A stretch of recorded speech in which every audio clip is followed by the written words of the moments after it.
C'est la fin de la lune de miel pour PN et la nouvelle proie. Vous voulez connaître, vous voulez savoir, alors restez scotché jusqu'au bout. Votre PN a une nouvelle proie.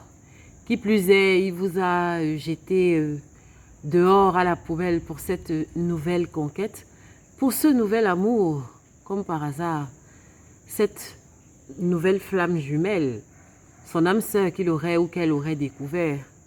Et vous vous posez des questions. Tu te demandes, mais c'est une histoire de quoi?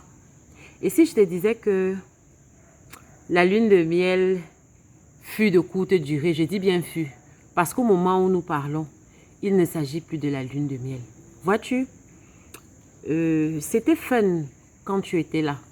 C'était fun quand tu jouais ton rôle, quand tu ramassais les poubelles, quand tu nettoyais derrière PN, quand tu te tapais tout le sale boulot, à savoir ces petites corvées, un ou deux petits services à lui rendu ou à elle rendu par-ci par-là, quand tu te tapais la réflexion de la maisonnée, quand tu te tapais la réflexion des principales charges du foyer. Et donc lui ou elle était allègre pour très léger, soit dit en passant, pour justement aller faire le beau ou la belle ailleurs. Et puis, avec en supplément la maltraitance, le fait que tout le temps, tu étais mal et tout, parce qu'il te mettait dans sa salade verbale, parce qu'elle te lâchait 2 ou 3 petits orages narcissiques par semaine, voire plus, parce qu'on te jetait tout le temps à la poubelle, c'était toujours des critiques assassines, de l'humiliation en permanence. Eh bien, tu as donné suffisamment de zèle, suffisamment d'énergie positive, entre guillemets, à ce, je ne sais pas comment appeler ça, à ce pervers narcissique, pour se sentir complètement gonflé sur son petit nuage et pour donc aller compter fleurette à d'autres personnes. Et donc, c'est véritablement quand toi tu étais là que tout allait bien. Et surtout quand toi tu souffrais, que c'était l'amour fou, parce que tu ne peux pas savoir ce que ça faisait au pervers narcissique d'imaginer un seul instant que tout un toi, tu sois à genoux, que tu sois couché en train de pleurer, de te lamenter à cause de lui ou grâce à lui, parce que lui, il considère que c'est grâce à lui. Et donc, ça nourrit son ego et il se sent fort et donc il te brandit à sa nouvelle conquête comme son trophée, en racontant bien évidemment 2 ou 3 petits mensonges sur toi en passant.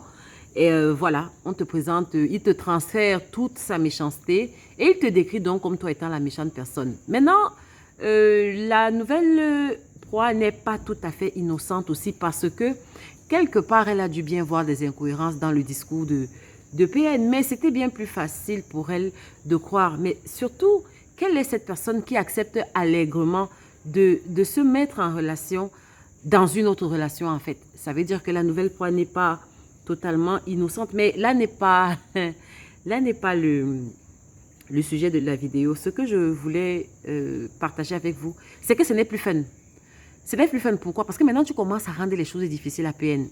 Ah, depuis quand il doit commencer à transpirer pour avoir ton énergie? Depuis quand tu ne réagis plus? Depuis quand il doit faire des efforts pour obtenir des réactions négatives de ta part? Depuis quand tu n'es plus couché à ses pieds? Pourquoi tu n'es plus à genoux? Depuis quand tu n'es plus à genoux? Depuis quand tu ne le supplies plus? Depuis quand tu ne mendies plus, tu ne quémandes plus une attention, un regard, une parole, une respiration de sa part? Depuis quand? Ça te prend par où en fait? Et depuis quand même d'ailleurs? Quelle est cette histoire que maintenant c'est lui qui doit se taper tout le boulot? Parce que je l'ai dit au début de la vidéo que c'est toi qui portait les charges mentales de la maison, les charges mentales inhérentes à sa vie à lui. De telle sorte que lui, il était un peu comme le petit écolier, la petite ado, dont les parents s'occupent de tout et qui n'a pour seul devoir que de porter son sac et sortir et voilà, et aller à l'école, c'est tout, ou aller à la fac. Et donc, maintenant que tu commences à régimber, maintenant que tu commences à faire tes classes, maintenant que tu commences à rechigner et tout, mais ça commence à devenir compliqué pour PN. Et puis, si tu réussis, que ce soit dans l'un ou dans l'autre, Parce que PN, fort de son arrogance et de son orgueil, à un moment donné, il est aveuglé et il commence à confondre les choses. Tu vois, PN commence à confondre. Il a l'impression qu'à force d'avoir les œufs d'or, que finalement, c'est lui le coq aux œufs d'or. Il oublie, il a la mémoire très courte. Ne lui en voulez pas, c'est un myope. Que en réalité, la poule aux œufs d'or ou le coq aux œufs d'or, c'est bien et bien toi. Et donc, à un moment donné, tellement gonflé à bloc de ton énergie sur ta sueur, sur ta douleur, PN va confondre les choses et dans un élan, dans un excès d'arrogance et d'orgueil, va te jeter à la poubelle, va carrément te arrêter, créer la rupture, si ce n'est pas toi qui l'as créé. Toujours est-il que dans sa tête, il se dit que quel que soit le cas de figure, tu ne tiendras pas bien loin, tu n'iras pas bien loin, que tu reviendras supplier à genoux son pardon, quémander la terre entière pour qu'il te replène et il te mettra à ta place, il te donnera ta leçon pour de bon. Et donc, comme par hasard, ça ne se passe pas comme prévu. Tu sors du plan, en fait. Tu es aux abonnés absents. Alors là, c'est un petit mouvement de panique. Il y a comme cette petite sueur froide là, comme un petit frisson, comme une petite contracture bizarre qui est sur son échine, qui passe sur son échine. Et puis elle se demande que, mais en tout cas, c'est pas grave. Il sera comme les autres, elle sera comme les autres. Les autres se sont toujours couchés. Pareil, lui ou elle se couchera toujours, il viendra se prosterner à mes pieds. Allez, je continue, puisqu'il a encore quelques bidons de réserve de ton énergie. Et surtout que, fort de ça, il a un peu... Vous savez, quand on bombarde quelqu'un d'amour, ça rend cette personne belle, ça rend cette personne intéressante.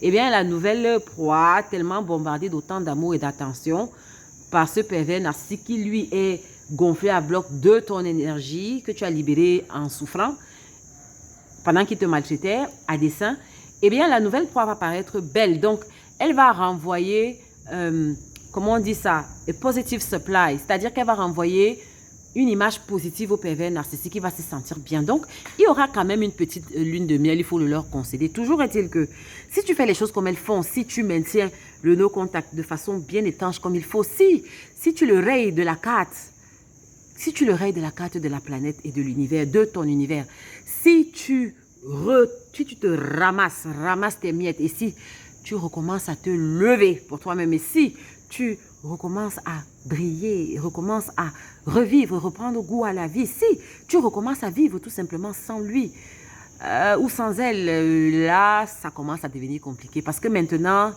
il y a un poste qui devient vacant. Parce que du coup, là, qui sera son ouvrier dans sa plantation à Con, là? Qui va faire tout le sale boulot? Puisque ce n'était jamais PN qui faisait le sale boulot. Qui va se taper le sale boulot? Attends, qui va commencer à réfléchir sur les charges du foyer? Qui va commencer à réfléchir sur l'intérieur de la maisonnée? Qui va commencer à réfléchir sur les enfants? Qui va faire le travail là?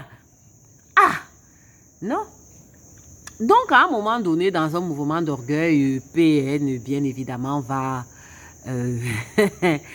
se taper ce travail. Mais vous comprenez que quelqu'un qui n'était pas habitué à travailler dans sa propre plantation, ça devient très compliqué. Et donc, PN ne va pas supporter ça très longtemps. Et ça va créer donc une double frustration à l'intérieur de tonton ou de tata PN. La première viendra du fait que tu ne répondes pas, mais surtout que tu ne répondes même pas à ses provocations. Mais comment tu ne l'appelles même pas pour essayer de renégocier les termes de votre relation? Mais attends, tu n'appelles même pas son oncle ou sa tante ou son père ou sa mère pour demander que voilà, j'aimerais qu'on reparte. Rien. Son téléphone ne sonne pas. Lui qui avait crié sur tous les toits que non, je compte 1, 2, 3, je vous assure. Vous verrez, je vais vous montrer vidéo, photo à l'appui, screenshot à l'appui, comment il ou elle me supplie. Mais qu'est-ce qui t'arrive? Tu as perdu la tête? Tu as oublié que dans ton monde, c'est lui, Dieu, dans ton monde, devant lui seul, tu dois te prosterner. Tu as oublié que tu ne peux pas respirer sans lui. C'est quelle histoire que, voilà, bientôt 1 mois, 2 mois, 6 mois, 1 an, 2 ans. Tu fais comment ça que tu oses le défier? Parce que pour lui, c'est un défi. Et donc, à partir de ce moment, il y a une frustration qui gronde à l'intérieur de PN parce que ça, c'est vraiment la première fois qu'il a ça. Je vous ai déjà dit ça dans d'autres vidéos que dans le monde, sur la planète de pervers narcissiques, il y a des anciennes proies, mais il y a des anciennes proies dont il a la clé des portes en fait. C'est-à-dire que toutes les ex du PN que tu connais là, tous ces ex-là, c'est des personnes que potentiellement, il a les clés de leur chambre. C'est-à-dire qu'il peut les réactiver quand et comme il veut. Donc, c'est des chats dormants. C'est des chats morts. C'est-à-dire c'est des personnes que, en fait, il peut entrer et sortir dans leur vie comme il veut. C'est des personnes qui sont toujours à sa disposition, bien qu'étant déjà dans le statut d'ex, vous voyez. Et donc, qu'est-ce que je voulais dire? Et donc, toi, tu ne veux pas rentrer dans la case, dans le tableau de chasse. Pourquoi tu fais ta difficile? Et donc, ça commence à irriter PN sur les bords et ça commence à blesser son orgueil et son ego. Genre, je ne suis pas tout puissant. Voilà une qui me résiste. Voilà un qui me résiste. Et plus tu insistes dans ton no contact, dans ton refus catégorique de renouer tout contact avec lui, ou toute communication d'ailleurs, et là, PN commence à se rendre compte que peut-être tu échappes au schéma de ses anciennes proies. C'est-à-dire que peut-être toi, tu seras l'exception à la règle. Peut-être toi, tu seras celle-là ou celui-là qui ne va plus jamais le reprendre. Et ça fait aïe, ça blesse son ego. Et donc, il y a une grosse frustration. Maintenant, il va essayer de te le faire sentir d'ailleurs. Mais si tu fais les choses comme il faut et que tu ne réagisses pas à toutes ces provocations, même étant séparés, là, ça pose un double problème parce qu'il a dépensé de l'énergie pour te provoquer et maintenant, toi, tu ne réagis pas. Donc, il n'existe pas. En fait, le fait que tu ne réagisses pas, pour le pervers narcissique, c'est comme une blessure. Ça réveille la blessure de l'abandon et du rejet. Il se sent invisible, il se sent inutile. Il se sent vraiment inutile sur cette planète, en fait. Sans but. Tu vois un peu ça. Donc, là, ça fait une double frustration. Donc, vous voyez que maintenant, voilà quelqu'un qui est doublement frustré. Et vous pensez que dans sa nouvelle relation, là, ce sera comment avec la nouvelle proie? Ben, écoutez, c'est elle qui va trinquer. Mais vous oubliez le beau de l'histoire, c'est qu'il y a un poste qui est vacant. Le poste de la poubelle principale. Tu étais sa poubelle principale. C'est toi qui buvais à longueur de journée H24 ses sautes d'humeur. C'est toi qui nettoyais son derrière avec amour et dévotion au nom de « je sais qu'il changera un jour ». Maintenant que tu n'es plus là, qui va faire ce travail? Qui sera son infirmière? Qui va tolérer la monstruosité qui est à l'intérieur de lui? Eh bien, c'est un poste qui est vacant et pervers narcissique ne va pas faire son difficile. Parce que de toute façon, c'est déjà un état d'urgence dans sa planète. Et donc, c'est la nouvelle proie qui aura une promotion. La nouvelle proie aura une promotion et maintenant, elle va déguster. Elle va découvrir ce que c'est que d'être la poubelle principale. Parce que là, nous ne parlons même pas de partenaire principal. Nous ne parlons pas de titulaire. Nous parlons véritablement d'un statut de poubelle attitrée. Poubelle principale. Ouvrier numéro 1. Et donc, elle va découvrir cet univers mystérieux où, pour un oui, pour un non, c'est toujours ta faute. Tu es le mouton noir, tu es le bouc émissaire. Quand quelque chose ne va pas, quand son patron, quand il a raté quelque chose au travail, c'est de ta faute. Quand les choses ne se sont pas passées, quand sa voiture tombe en panne, c'est de ta faute. Quand, je ne sais pas quoi, quand il y a déjà telle échéance de facture qu'il faut payer, c'est de ta faute. Quand il pleut, c'est de ta faute. Avant, c'était toi qui faisais... qui remplissait cette tâche avec amour. Maintenant, c'est la nouvelle proie qui va faire face à ce nouveau chef de responsabilité. Elle va découvrir cette autre facette du poste où il faut nettoyer régulièrement le derrière de tonton ou de tata, où il faut boire sa salive, il faut nettoyer sa morve, l'avaler. Voilà. Et puis, il faut être son ouvrier, c'est-à-dire que de temps en temps, lui rendre quelques petits services sympathiques et surtout, tous les gestes du quotidien, en fait, qui nécessitent une certaine transpiration supplémentaire, eh bien, c'est toi, tu seras sa boniche. Elle va devenir la nouvelle proie, sa boniche attitrée, ce que toi, tu étais avant, son garçon de course et tout. Et généralement, malheureusement, pour PN, la nouvelle proie n'a pas l'étoffe du poste. Soit la nouvelle proie elle-même est assez égocentrique comme lui et donc, il y aura des frictions. La nouvelle proie va dire non, c'est pas moi qui vais faire ça, moi je ne fais pas ça. Tu trouves quelqu'un. Et donc, ça va déstabiliser PN qui va rentrer dans un mode d'instabilité sur le plan relationnel et qui va de façon effrénée maintenant, qui va se retrouver de façon compulsive à enchaîner relation sur relation dans le dos de la nouvelle proie et bientôt même la nouvelle proie sera au courant. Et vous comprenez un peu dans quel magma ça va se retrouver. C'est-à-dire que ça sera vraiment du sale. Donc, c'est vraiment la fin pas des patates, mais c'est la fin de la vie sous les cocotiers, sous les tropiques. C'est la fin de la lune de miel, t'inquiète pas. Si tu veux abréger, la meilleure façon d'abréger la lune de miel pour cette nouvelle proie qui pense avoir gagné le gros lot, eh bien, ma chérie, c'est de disparaître des écrans radars, mon cher. Disparaître totalement des écrans radars, fais le mort, ne réagis pas. Quelles que soient les provocations qu'il va te faire, ne réagis pas en face de lui, mais surtout, travaille sur ta vie, travaille sur ta guérison. Et à un moment donné, je te rassure que ils vont, entre serpents, là, c'est-à-dire les oiseaux de la même espèce.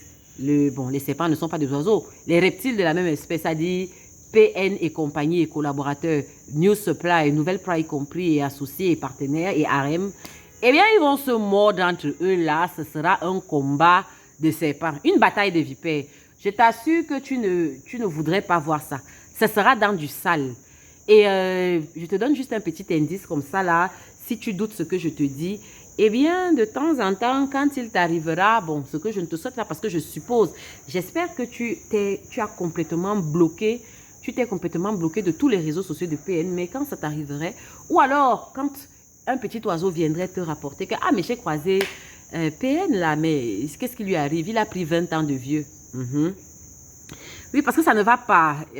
La nouvelle poubelle ne comprend pas la tâche.